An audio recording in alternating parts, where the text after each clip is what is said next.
Hola, como último punto de este tema, vamos a ver cuáles serían las fases de diseño de un sistema de control.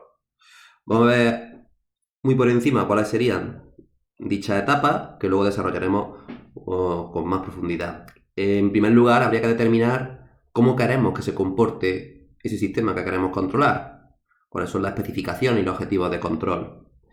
Después, habría que elegir la instrumentación que sea necesaria, que puede ser que ya esté o no. En caso de que no esté, pues hay que elegir los actuadores para poder actuar sobre el proceso que queremos controlar y los sensores con los que vamos a medir las variables que queremos controlar. El siguiente punto sería obtener un modelo matemático de la planta que nos va a servir para hacer el diseño. Ese modelo matemático siempre será una aproximación del proceso real. Después ya en base a ese modelo, en la asignatura veremos técnicas para diseñar el controlador. Habría también que elegir qué tipo de controlador se va a utilizar. Y una vez diseñado el controlador, había que comprobar primero en simulación que se cumplen esas especificaciones y objetivos de control que se han establecido al principio. Y cuando se obtenga ya en simulación un diseño satisfactorio, se pasaría a implementarlo en el sistema real y comprobar que también se cumplen los objetivos de control iniciales. Bien, vamos a ir viendo cada una de estas etapas con un poco más de detenimiento. Como hemos dicho, lo primero que hay que hacer es determinar cómo queremos que se comporte ese sistema, lo que serían las especificaciones o los objetivos de control. Hay algunas especificaciones que pueden ser cualitativas. Por ejemplo, si estamos controlando generación de vapor mediante una caldera, pues a lo mejor nos interesa que se haga de tal manera que se produzca el flujo de caudal que se demanda, pero que se haga consumiendo el menor combustible posible, porque el combustible cuesta dinero.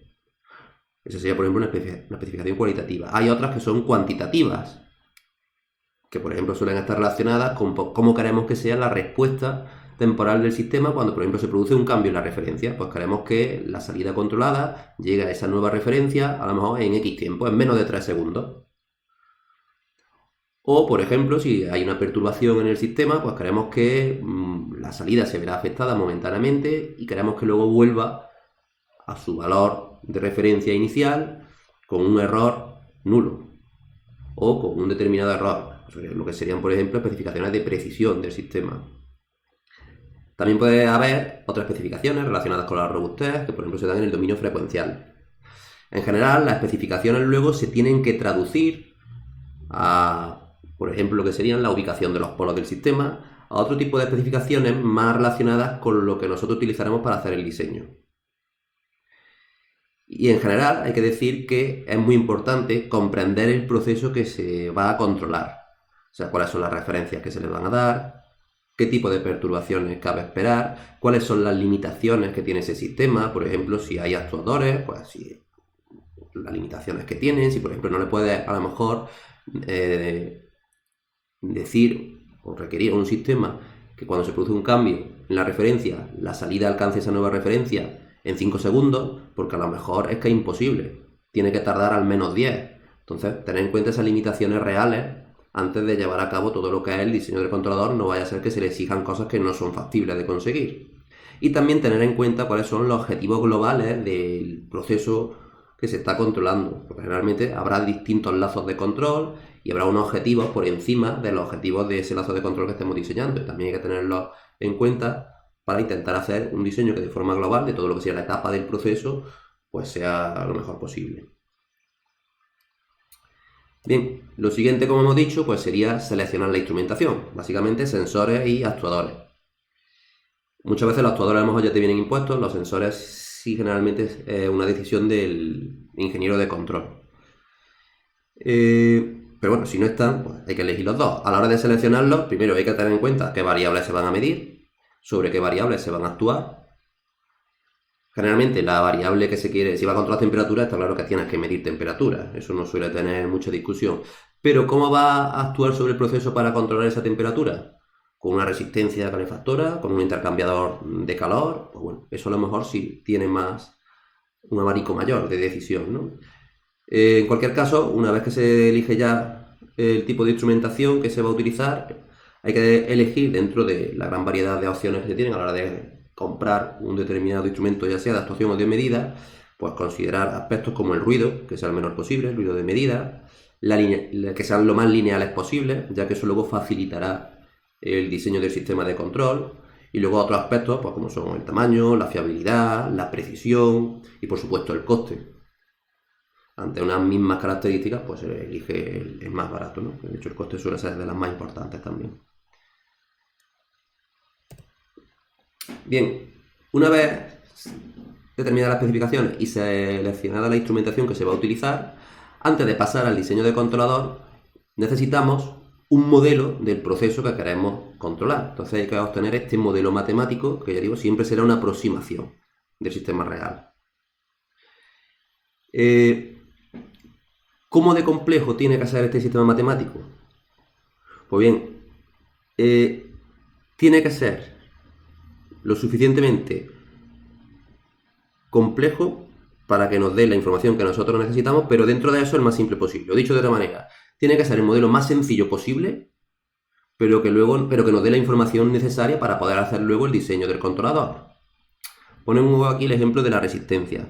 Nosotros sabemos que una resistencia, generalmente cuando diseñamos circuitos eléctricos, la resistencia la modelamos por una constante, 100 ohmios, 200 ohmios. Sin embargo, el componente real de una resistencia tiene más dinámica asociada. Sabemos que con la variación de la temperatura cambia la resistividad y por tanto cambia la resistencia. Sin embargo, cuando estamos haciendo diseños de circuitos que van a trabajar en unas condiciones ambientales normales, pues no tenemos en cuenta ese cambio de la resistividad con la temperatura, porque va a afectar poco. Pues en control ocurre lo mismo. Podríamos hacer modelos muy complejos que tuviesen en cuenta un montón de aspectos, pero si luego no nos van a aportar prácticamente nada a la hora de hacer el control, pues no me voy a complicar luego en el diseño con un modelo demasiado complejo. Intento, para luego poder hacer el diseño del controlador, utilizar un modelo que sea lo más simple posible. Además hay que tener en cuenta que los sistemas de control en lazo cerrado hacen que luego los errores de modelado no es que tengan tanta importancia, pero hacen que sea el sistema más insensible a esos errores de modelado. Por eso, a la hora de diseñar controladores, es factible hacer simplificaciones. De más, generalmente, lo que nosotros tendremos como modelo en esta asignatura serán ecuaciones diferenciales donde la variable independiente será el tiempo y dichas ecuaciones nos dirán la evolución de la salida de interés en función de entradas conocidas, que serán la señal de control y las señales de tipo perturbación.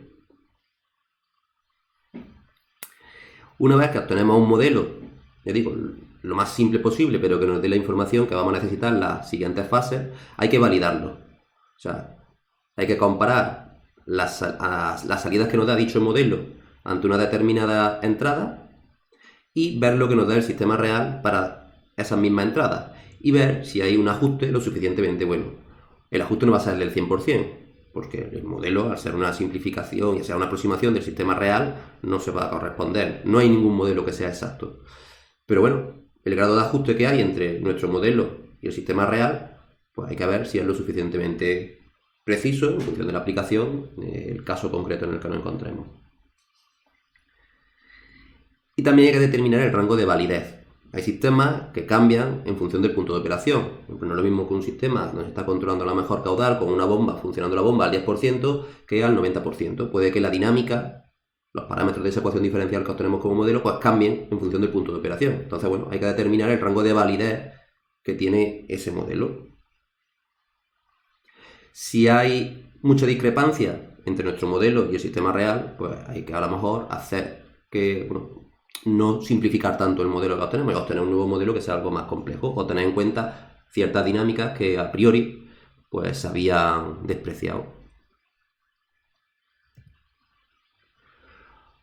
El siguiente paso sería el que se conoce como linealización del modelo. Si es que el modelo matemático que hemos tenido en el paso previo es no lineal, o sea, si era una ecuación diferencial no lineal.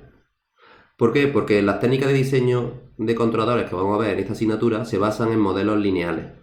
Por eso es necesario este paso. Todos los sistemas realmente son no lineales, porque todos van a tener limitaciones. Por ejemplo, la señal de control varía entre el 0 y el 100%. Eso ya de por sí es no lineal. Pero bueno, eso a priori cuando tenemos el modelo matemático no se tiene en cuenta, se puede tener en cuenta luego cuando lo vamos a simular. Entonces, si el modelo, la ecuación diferencial que obtenemos es no lineal, tenemos que escoger un punto de operación en el que vamos a trabajar y en torno a ese punto de operación hacemos una aproximación lineal de esa ecuación diferencial no lineal. Y como esta aproximación lineal no es igual que el modelo no lineal, ¿vale? Hay que volver a determinar cuál es su rango de validez. Como he dicho antes, a lo mejor si hemos tenido un modelo linealizado en torno al 50%, pues si trabajamos al 90%, la dinámica era distinta y no nos vale. Entonces, bueno, hay que determinar el rango de validez que será más pequeño que el del modelo no lineal, del que proviene. Y si no hay un ajuste suficientemente bueno en torno a ese punto de operación, pues habrá que volver a pasos anteriores y obtener otro modelo no lineal más complejo y volver a linealizar. Bien, una vez que ya tenemos el modelo del proceso que vamos a utilizar para el diseño, pues pasamos a la etapa clave, que sería el diseño del controlador. Para lo que es el diseño del controlador, nosotros vamos a utilizar software de simulación, que es lo normal. Se pueden hacer cálculos a mano, pero lo normal hoy día es emplear herramientas basadas en ordenador. Entonces, teniendo en cuenta las especificaciones que hemos establecido inicialmente y los objetivos de control, y en base a este modelo del proceso lineal, pues ya atendiendo a distintas técnicas y herramientas software de simulación, hacemos el diseño del controlador. Hacemos un diseño inicial, comprobamos con el modelo lineal si se cumplen las especificaciones. Si no es así, pues vamos haciendo modificaciones al controlador y haciendo diseños sucesivos hasta que se cumplen dichas especificaciones.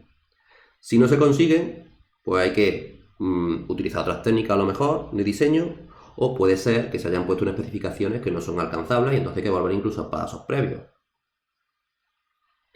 Una vez que conseguimos que se cumplan esas especificaciones de manera satisfactoria con el modelo lineal, lo que hacemos es que probamos en simulación ese controlador, pero con un modelo lo más completo posible. Si el modelo provenía, si teníamos un modelo no lineal, pues probamos ese controlador con el modelo no lineal, y ya aquí sí cogemos y tenemos en cuenta las saturaciones de la señal de control, entre el 0 y el 100%, para ver cómo se comporta el sistema atendiendo a este modelo más complejo, ¿no?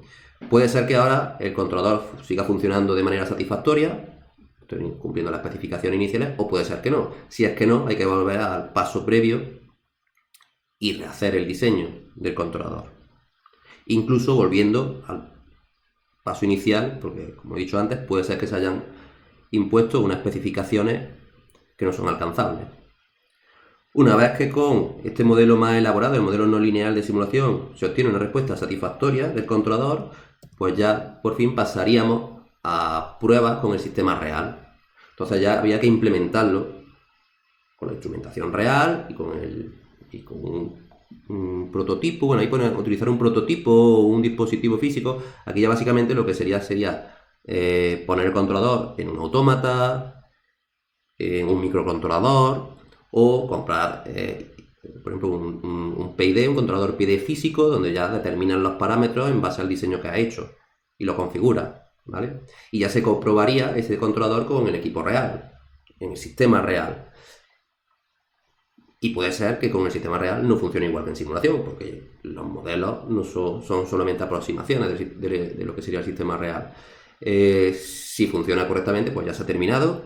Y si no es así, pues hay que buscar alternativas. Puede ser que haya que rehacer el diseño del controlador, puede ser que haya que obtener un modelo mejor, o puede ser, como he dicho también antes, que se tenga que volver al paso inicial y establecer nuevas especificaciones que a lo mejor las que se han elegido inicialmente pues no son alcanzables.